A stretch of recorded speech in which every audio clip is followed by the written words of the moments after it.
Cell, its structure and functions. In this video, we are going to learn about different parts of cell, different cell organelles as well as their functions. Cell is the basic unit of life. All the living organisms on this earth, including plants, animals, microorganisms, are made up of cells.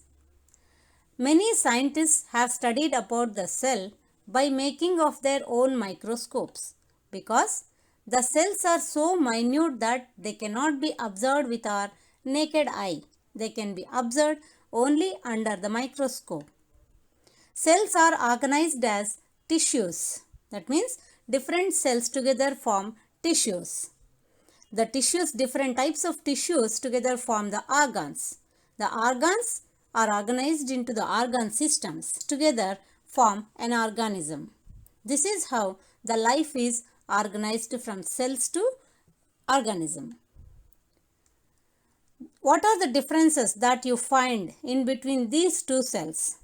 There are two types of cells displayed over here. The first one is animal cell. The second one is plant cell.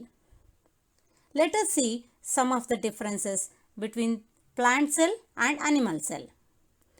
Plant cell versus animal cell. Plant cell contains cell wall. Cell wall is being the outermost layer in plant cell, whereas cell wall is absent in animal cell. The plant cells contain special organelles called chloroplasts to perform photosynthesis, which is a distinguishing feature of plants, whereas the animal cells do not contain chloroplasts. A big vacuole is found in plant cell to maintain the turgor pressure as the plants continuously absorb water, whereas there is no any big vacuole in animal cell, or there may be small vacuoles may be found in animal cell. And in plant cells, in general, centrioles are not found. They will be formed only during the cell division. But in animal cell, we can observe the centrioles too. These are the differences between plant cell and animal cell. Let us see the parts of a cell by taking plant cell as a typical cell. The different parts of a cell are cell wall, cell membrane, cytoplasm, nucleus, and other cell organelles like endoplasmic reticulum, mitochondria, chloroplast. Now let us see one by one. The first one is cell membrane. Cell membrane is the outermost layer in animal cell, and it is just below the cell wall in plant cell, and it is made up of lipids and proteins. Hence it is also called as lipoprotein membrane. And as it contains two layers of lipids, it is known as bilipid layer, and it is also known as plasma membrane. It is semi-permeable in nature. That means it controls the entry and exit of molecules in and out of the cell. Hence, it is also called as semi-permeable membrane. It defines the size and shape of the cell and encloses and protects the cell organelles inside a cell and also the cytoplasm. The next one is cell wall. It is the outermost layer in the plant cell, and it is the specific feature of the plants. It is tough and made of cellulose, hemicellulose, lignin and pectin. It gives definite shape to the cell. It is impervious in nature. That means it does not allow even the water molecule to pass through it. But it contains plasma which are small pores that allow the passage of water. It exerts an inward wall pressure, that is pressure towards inside the cell to resist the outward pressure exerted by the cell sap. Because the plants continuously absorb the water and the water gets into the cell continuously, it may exert a lot of pressure towards outside. So to resist this outward pressure, the cell wall exerts inward wall pressure. and so that the plants can withstand the pressure exerted due to the continuous absorption of water. And the next one is nucleus. This is the most important cell organelle discovered by Robert Brown in 1831. It is also known as cell's control room. It is the largest and most distinct part of the cell. Schleiden, who proposed the cell theory, thought that the new cells were created from the nucleus and he called it as cytoplast. It regulates and controls all the functions of the cell and determines the features of organisms. Because it contains all the genetic information of the organism, it involves in cell division majorly. Membranes that enclose nucleus separates it from the contents of cytoplasm. It is known as nuclear membrane. It resembles the cell membrane. Let us see the differences between prokaryotes and eukaryotes, because on the basis of presence or absence of nucleus, the organisms are divided into prokaryotes and eukaryotes. Prokaryotes differ with eukaryotes in many aspects. Prokaryotes do not contain a membranous bound nucleus, whereas eukaryotes contain a membrane bound nucleus. There are no any membrane bound structures in prokaryotes like chloroplasts, mitochondria, lysosomes, endoplasmic reticulum, etc. Whereas eukaryotes contain different membrane bound structures. The examples for prokaryotes are bacteria, whereas the examples for eukaryotes are plant cells. Some exceptions are there. Even the red blood cells and phloem sieve cells in plants do not possess nucleus. And of course, sometimes the nucleus may be in earlier stages, but in later stages the cells may lose the nucleus. Cytoplasm. It is the fluid content bounded by the plasma membrane. It contains many specialized cell organelles. Each of the cell organelles perform specific functions for the cell. The cytoplasm constitutes of different varieties of substances. But earlier it was thought as the protoplasm. Let us see what is the difference between protoplasm and cytoplasm. Protoplasm was considered as the life fluid, because earlier it was thought that all the life processes take place only in the protoplasm. But after the discovery of nucleus, it is found that it is the basic medium in which various particles and membranes float around. Even after the discovery of nucleus, the protoplasm is differentiated as cytoplasm and nucleoplasm. Cytoplasm refers to the fluid which is present in between the nuclear membrane and cell membrane, whereas nucleoplasm is the fluid which is present inside the nucleus. Hence, cytoplasm refers to the protoplasm which is outside the nucleus, whereas protoplasm refers to whole fluid medium present inside the cell. And the cell organelles. There are several cell organelles found in a cell, as we discussed earlier, like ribosomes, Golgi complex, mitochondria, chloroplast, endoplasmic reticulum, etc. Let us learn one by one. Mitochondria. Mitochondria can be observed by using Janus green bee solution in an onion peel itself, but under electron microscope the mitochondria is observed as such, constituting of different foldings inwardly. Let us see the structure of mitochondria. These are small spherical and cylindrical organelles.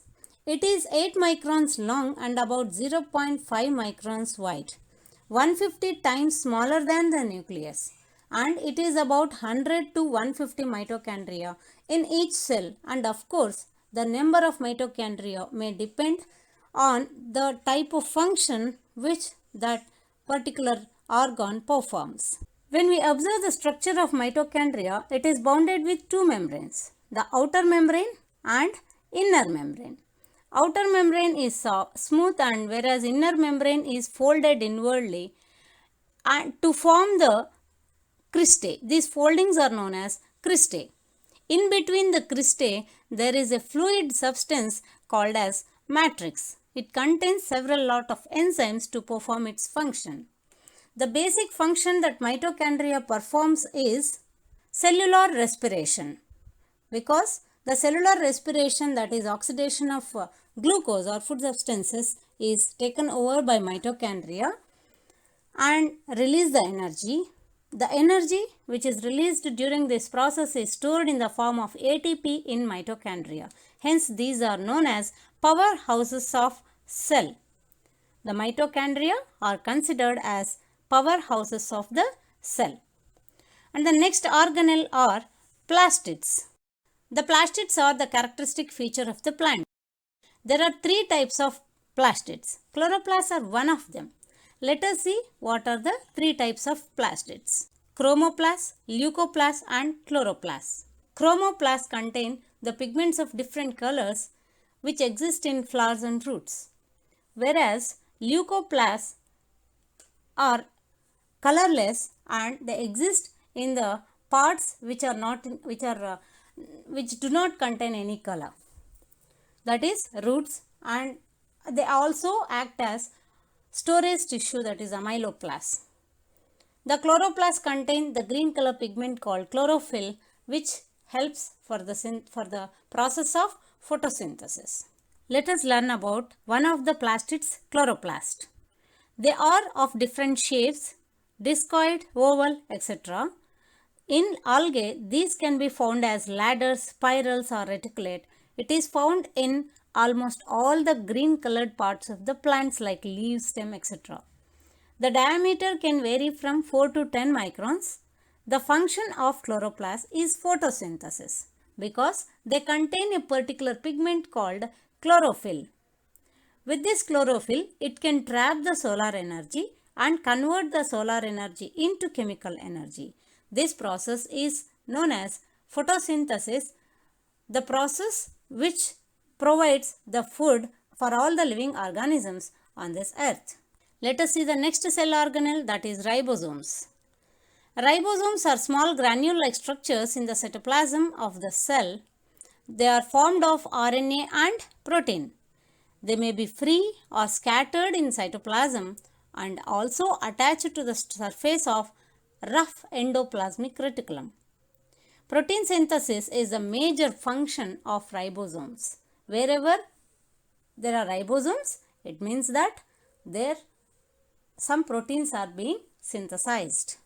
Next cell organelle is endoplasmic reticulum. It is a large network of membrane-bound tubes and sheets. It creates a passage in the cytoplasm to transport substances from one part of the cell to another part. It is formed from nuclear membrane and extends up to the cell membrane. Hence, it covers almost all the space of the cell. There are two types of endoplasmic reticulum. Rough endoplasmic reticulum, which contains ribosomes on it to perform protein synthesis. The other type is smooth endoplasmic reticulum, which does not contain any ribosomes. It participates in lipid synthesis. In vertebrate liver cells, smooth endoplasmic reticulum plays a crucial role in detoxifying many poisonous substances and drugs.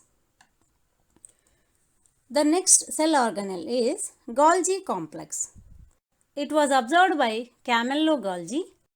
It can be observed only with the electron microscope. It is made up of membranes and creates sac-like structures around which many fluid-filled vesicles are bound. The proteins and other substances produced in ribosomes reach the Golgi body and altered. The pack various substances before they are transported. The transported to the one part of the cell to another part or even to the cell membrane or secreted out of the cell. So whatever the cell secretes out is known as secretions. Secretions are of two types like enzymes and hormones.